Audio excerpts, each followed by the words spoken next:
ईद पर घर आई दो अमीर सहेलियां। अम्मी जान, मैंने शरबत सेवई बना दी है, बाकी चीजों का क्या हुआ? बाकी चीज भी तैयार है, लेकिन ये अवंती और शिवानी कहाँ रह गई? पता नहीं अम्मी जान, कहाँ रह गई? कब से कॉल कर रही हूँ, लेकिन दोनों में से कोई भी कॉल पिक नहीं कर रहा है। रेशमा शबनम दस्तरखान के पास जाकर बैठ जाती हैं और बेसब्री से अवंती और शिवानी का इंतजार करती हैं। थोड़ी देर में अवंती और शिवानी भी आ जाते हैं। नमस्ते आंटी। नमस्ते मेरी बच्चियों, हम कब से तुम्हारा इंतजार कर रहे हैं और तुम दोनों अब आ रही हो। पता है रेशमा ने तुम्हें कितने कॉल किए? आंटी, हम दोनों ट्रैफिक में फंसे हुए थे, इसीलिए रेशमा का कॉल नहीं देख पाए। अच्छा, खड़े खड़े बातें ही करते रहोगे या खाना भी खाओगे?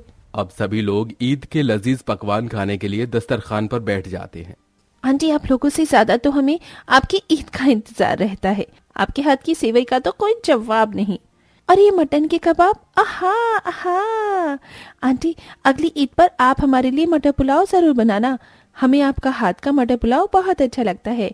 शिवानी की बात सुन शबनम और रेशमा कोई जवाब नहीं देते, जिसे देख आप लोगों का चेहरा ऐसे उतर कैसे गया? बेटा, ये आखिरी ईद है जो तुम दोनों रेशमा के साथ मना रहे हो। रेशमा का रिश्ता तय हो गया है, अब उसके आने वाली हर ईद उसके ससुराल में ही मनेगी। क्या? तुम दोनों तो जानती ही हो कि रेशमा के अब्बू की तबीयत ज्यादातर खराब रहती है, इसलिए वो चाहते हैं कि उनके जाने से पहले रेशमा का जल्द से जल्द निकाह हो जाए।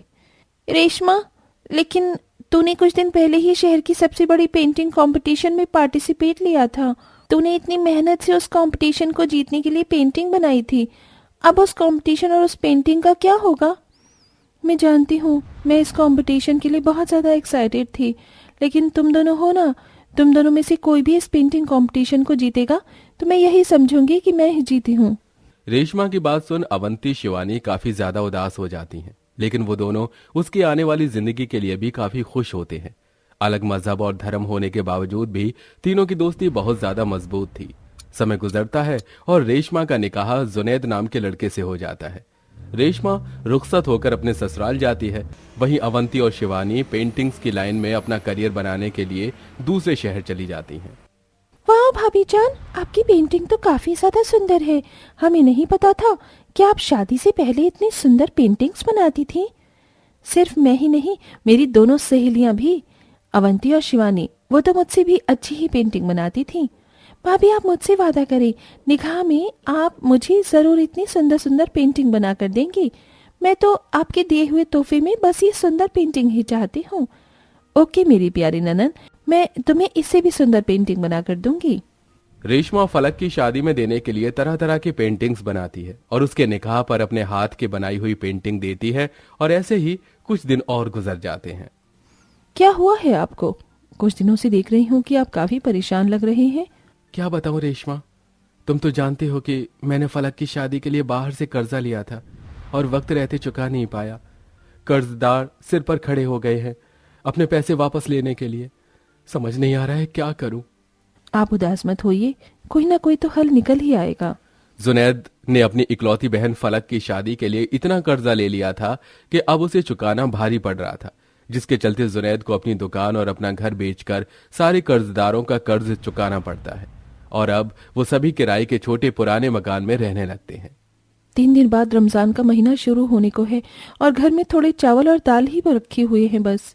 मैं भी यही सोच रहा हूँ, रमजान में तो हम पूरा दिन भूखा रह लेंगे, लेकिन शाम में क्या खाएंगे? इतने दिन हो गए हैं काम की तलाश करते हुए, लेकिन एक भी अच्छा काम नहीं मिला है अभी तक। जुनैद बेटा, तू एक काम क्यों नहीं करता? फातिमा खाला के यहाँ चला जा।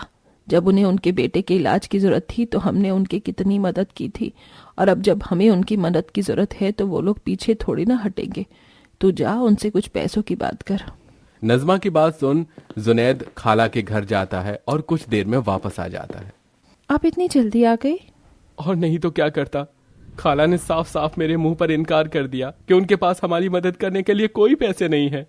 सच कहा है किसी ने कि इंसान की पहचान एक बुरे वक्त में ही होती है। आज हमारे इस बुरे वक्त में हमारे सारे रिश्तेदारों की हकीकत दिखा दी हमें। पैसे न होने और किसी की मदद न मिलने की वजह से रेशमा के ससुराल वालों की हालत काफी ज्यादा खराब हो चुकी थी। रमजान में सहरी के वक्त तो सभी लोग पानी पीकर रोजा रख लिया करते, लेकिन इफ्तारी के वक्त ये क्या, रोजदार हम 3 हैं और खजूर तुमने सिर्फ 2 रखे हैं। ये 2 खजूर भी हैं, बड़ी मुश्किल से सानिया बाजी के पेड़ से तोड़कर लाई हूँ। आप दोनों खजूर खाकर रोज़ा खोल लीजिए, मैं पानी पीकर ही रोज़ा खोल लूँगी। ये मेरी बहू की शादी को अभी ठीक से 1 साल तक भी नहीं हुआ और बेचारी अभी से ही इतना सब कुछ सह रही है। रेशमा बहू, तू अपने मायके चली जा, जब सब सही हो जाएगा तब तू वापस आ जाना। अम्मी जान, जो है यही मेरा परिवार है और मैं अपने परिवार को छोड़कर कहीं नहीं जाऊंगी। चाहे खुशी हो या दुख, मैं आप लोगों के साथ ही रहूंगी। बीतते वक्त के साथ साथ रेशमा के ससुराल वालों की हालत और ज्यादा खराब हो रही थी। मेरा पेट। क्या हुआ अम्मी जान आपको? बहुत दर्द हो रहा है पेट में। तुम अम्मी जान को संभालो, मैं जल्दी से डॉक्टर को लेकर आता हूँ। जुनैद भागता हुआ जाता है और नजदीकी सरकारी अस्पताल से डॉक्टर को बुलाकर ले आता है। या खुदा बचा ले मुझे। डॉक्टर, क्या हुआ है अम्मी जान को? इनकी हालत देखकर लग रहा है कि इन्होंने बहुत वक्त से ठीक से खाना नहीं खाया है, जिसके चलते इनका शरीर काफी ज्यादा कमजोर हो चुका है। अगर ऐसे ही रहा तो इनका दर्द बढ़ता चला जाएगा, इनकी हड्डियां भी कमजोर हो जाएंगी। आप बस जल्द से जल्द इन्हें पेट भर के खाना खिलाइएगा। जिनके पास एक वक्त की रोटी नहीं थी, वो पेट भर खाने का इंतजाम कैसे करते, जिसके चलते जुनैद इफ्तारी के वक्त मस्जिद में जाता है और जो भी रमजान के महीने में अपने घर से इफ्तारी मस्जिद भिजवाता, जुनैद चुपके से उस इफ्तारी से थोड़ा सा खाना चुरा लेता और अपने घर ले आता है। या खुदा, मैं जानता हूं मैंने चोरी करके बहुत बड़ा गुनाह किया है, वो भी तेरी इबादत की जगह से, लेकिन मैं मजबूर हूं। मजबूरी में की गई चोरी खुदा माफ कर देता है। आप ऐसे रोइए मत, वो हमारे हालातों से अच्छी तरह वाकिफ हैं। सभी लोग चोरी की इफ्तारी का खाना खाते हैं और खुदा का शुक्र अदा करते हैं। ऐसे ही वक्त गुजरता है और आज ईद होती है, जहां सभी लोग घरों में नए नए कपड़े पहने होते हैं, सबके घरों में पकवान बन रहे होते हैं। वहीं रेशमा का चूल्हा ठंडा होता है। सभी उदास बैठे होते हैं कि तभी उनके घर के दरवाजे पर खटखट होती है। रेशमा जैसे ही दरवाजा खोलती है, ईद मुबारक हो रेशमा। ईद मुबारक हो रेशमा। ये क्या, हम इतने वक्त बाद तुमसे मिलने के लिए आए हैं और तुम्हारी आंखों में आंसू। तुम दोनों अचानक यहाँ? तुम्हें मेरे घर का कैसे पता चला? तुम्हें पता है मैं सुबह से तुम दोनों को ही याद कर रही थी। हम जानते थे कि तू हमें ईद पर याद करेगी, इसलिए हम तुझसे मिलने चले आए। और रही बात तेरे घर का पता निकालने की, तो सबसे पहले हम तेरे ससुराल गए थे। वहां पर हमें जाने के बाद पता चला कि कैसे तुमने शादी के लिए कर्ज लिया था और वक्त रहते कर्ज न चुकाने की वजह से तुम लोगों को अपना सब कुछ बेचना पड़ा। वहां के लोगों से हमें पता चला कि तुम यहाँ हो, तो हम यहाँ आ गए। रेशमा रोते हुए अपने दोनों सहेलियों के गले लग जाती है। अरे अब बस भी कर, ईद के दिन भी भला कोई रोता है? ये देख, हम तेरे और तेरे ससुराल वालों के लिए क्या क्या लेकर आए हैं। ईद के नए कपड़े तेरे। अब आप सभी ये पहनकर तैयार हो जाइए, फिर हम तीनों सहेलियां मिलकर ईद के लजीज पकवान बनाएंगी। सभी लोग अवंती और शिवानी के लाए हुए नए कपड़े पहनते हैं और अब तीनों सहेलियां मिलकर ईद के पकवान बनाती हैं, जिसके बाद सभी लोग साथ में बैठकर ईद के पकवान खाते हैं और अब रेशमा सबके साथ खुशी खुशी ईद का त्योहार मनाती है।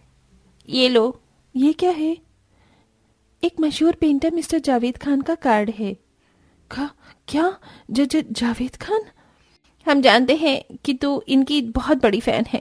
तुझे याद है पेंटिंग कंपटीशन के लिए जो तूने पेंटिंग बनाई थी, वो पेंटिंग हॉल में ही रह गई थी। कुछ वक्त पहले मिस्टर जावेद खान हमारे पेंटिंग क्लास आए थे और उन्होंने जब तेरी पेंटिंग देखी तो उन्हें बहुत पसंद आई, इसलिए वो तुझसे पेंटिंग बनवाना चाहते हैं, जिसकी वो एग्जीबिशन करेंगे। क्या? सच में जावेद खान को मेरी पेंटिंग पसंद आई और वो मुझसे और पेंटिंग बनवाना चाहते हैं? मैं कभी सपने में भी नहीं सोच सकती थी कि मेरे साथ कभी ये सब कुछ होगा। अवंती, शिवानी, तुम दोनों का बहुत बहुत शुक्रिया। अगर तुम दोनों मेरी जिंदगी में ना होते तो ना जाने क्या होता। अब यहीं खड़े खड़े इमोशनल होती रहेगी या जाकर पेंटिंग बनाने की तैयारी भी करेगी? रेशमा अगले दिन से ही तरह तरह की पेंटिंग्स बनाना शुरू करती है और सीधा जाकर मशहूर पेंटर जावेद खान को दिखाती है। जावेद खान को पेंटिंग्स बहुत ज्यादा पसंद आती हैं और वो उसकी एग्जीबिशन करते हैं, जिसके चलते कुछ ही वक्त में रेशमा एक बहुत फेमस पेंटिंग आर्टिस्ट बन जाती है, जिसके चलते अब उसके ससुराल वालों की फाइनेंशियल कंडीशन भी ठीक हो जाती है और अब रेशमा हर साल पहले की तरह ही अपनी दोनों सहेलियों के साथ ईद का त्योहार मनाती है।